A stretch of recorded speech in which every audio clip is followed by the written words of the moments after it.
বাহ, বিয়ে করে ফেলেছ দেখছি। হাতে শাখা পলা, মাথায় সিঁদুর, আবার ঠোঁট ভর্তি হাসি।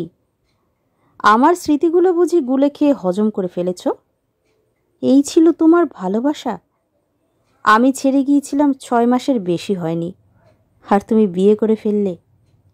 খুব তো বলতে, আমাকে ছাড়া আর কোনো পুরুষের ছোঁয়া নাকি কল্পনাও করতে পারো না। তা তোমার স্বামী বুঝি তোমাকে শোকেসে সাজিয়ে তুলে রেখে দিয়েছে? জয়ের কথায় ঠোঁট এলিয়ে হাসল অনুজা। হাসি মুখে বলল, সময় আছে, থাকলে একটা গল্প শোনাই। আমি ছেড়ে চলে যাওয়ার পর কত কষ্টে ছিলে, সেই গল্প? ছেলে ভুলানো গল্প, তাই তো? না, আমার জীবনের মোড় ঘোরানো গল্প। 5 বছরের সম্পর্ক ছিন্ন করে যেদিন তুমি চলে গিয়েছিলে আমাকে ফেলে রেখে, সেদিনই বাবাকে বলেছিলাম আমি বিয়ের জন্য প্রস্তুত। এত খোশামোদ করেও যে মেয়েটাকে একটা পাত্রের সামনে বসাতে পারেনি কোনো দিন, সেই মেয়ের মুখে এমন কথা শুনে খুশিতে সঙ্গে সঙ্গে বাবা এক পাত্রের ছবি দেখিয়ে বলেছিল পছন্দ হয় কিনা। ছেলেটা নাকি অনেক আগে থেকেই বাবার কাছে প্রস্তাব দিয়ে রেখেছে। ছেলেটার ছবি না দেখেই বলে দিয়েছিলাম আমি রাজি। পরের দিনই সেই ছেলে পরিবার নিয়ে এসেছিল আমাকে দেখতে। যখন ছেলেকে আর আমাকে আলাদা কথা বলতে দেওয়া হয়েছিল, তখন বুঝতে পেরেছিলাম আমি তোমাকে ছাড়া আর কোনো পুরুষ মানুষের সামনে দাঁড়াতে সক্ষম নই। পা ভেঙে আসছিল, দম বন্ধ হয়ে আসছিল। বুঝতে পারছিলাম ঝোঁকের বশে অভিমানী হয়ে ভুল সিদ্ধান্ত নিয়ে ফেলেছি। তৎক্ষণাৎ সিদ্ধান্ত বদলে নিই। ভেবে নিই এই জীবনে আর কখনো বিয়ে করব না, কোনো দিন না। তাই বিয়ে ভাঙতে ছেলেকে তৎক্ষণাৎ বলে দিই তোমার কথা। কেন রাজি হয়েছিলাম বিয়েতে তাও বলে দিই। ছেলে আমার মুখের উপর কি বলেছিল জানো? বলেছিল আমাকে নাকি ছেলেটা 5 বছর আগে থেকে ভালোবাসে।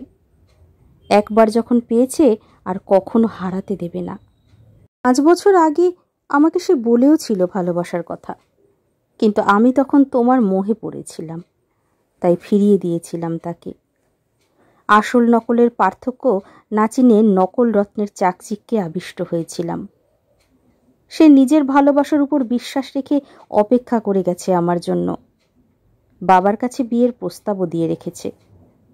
এমনকি আমি সেই মুহূর্তে এতটাই মরিয়াছিলাম যে তাকে এও বলেছিলাম আমি আমার প্রাক্তনের কাছে কুমারিত্ব হারিয়েছি।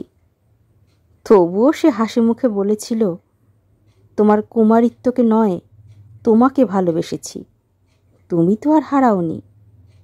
আমি তার পরেও বলেছিলাম বিয়ের পর আমি মন থেকে মেনে নিতে পারবো না তাকে।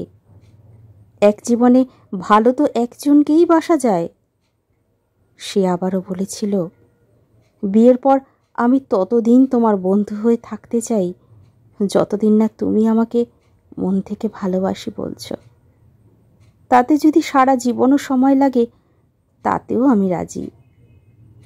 মৃত্যুর আগে একবার হলেও তোমার মুখে ভালোবাসি শুনতে চাই। এমন অনেক আরও কথা হয়েছিল সেদিন। তার আত্মবিশ্বাস দেখে জেদ হচ্ছিল মনে। তোমার প্রতি অভিমান আর তার উপর জেদ করে রাজি হয়ে যাই বিয়েতে। মনে মনে দেখতে চেয়েছিলাম ছেলেটার মনের জোর।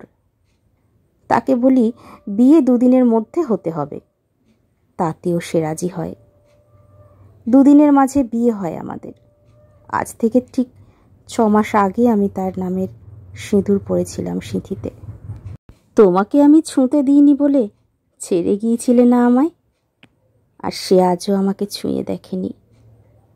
তার চোখে আমি আমার জন্য অগাধ ভালোবাসা দেখতে পাই, আমাকে ফিরে পাওয়ার আনন্দ দেখতে পাই, কিন্তু আমার শরীরের মোহ কখনো দেখতে পাই না। তুমি বলেছিলে ছুঁতে দিলেই কয়েকদিনের মধ্যেই বিয়ে করবে, আর সে 6 মাস হলো বিয়ে করেছে, অথচ আজও আমার আঙুল ছুঁয়ে দেখেনি। আজ এখানে কেন এসেছি জানো? তার পছন্দের রঙের শাড়ি আর ফুল কিনতে। মানুষটাকে বলতেই পারছি না যে আমি তাকে ভালোবেসে ফেলেছি। ভালোবাসতে মাসের পর মাসের প্রয়োজন নেই, এক মুহূর্তেও ভালোবাসা যায়? আজ 6 মাস ধরে প্রতি মুহূর্তে তার প্রেমে পড়েছি আমি, কিন্তু ভালোবাসি বলতে লজ্জা করছে। সে যদি ভাবে আমি ঝোঁকে পড়ে ভালোবাসি বলছি, মন থেকে না। এসব চিন্তায় বলে উঠতে পারছি না, কিন্তু আজ আর নয়। তার পছন্দের রঙের শাড়ি আর পছন্দের ফুলে সাজব, তার চোখে চোখ রেখে বলবো ভালোবাসি।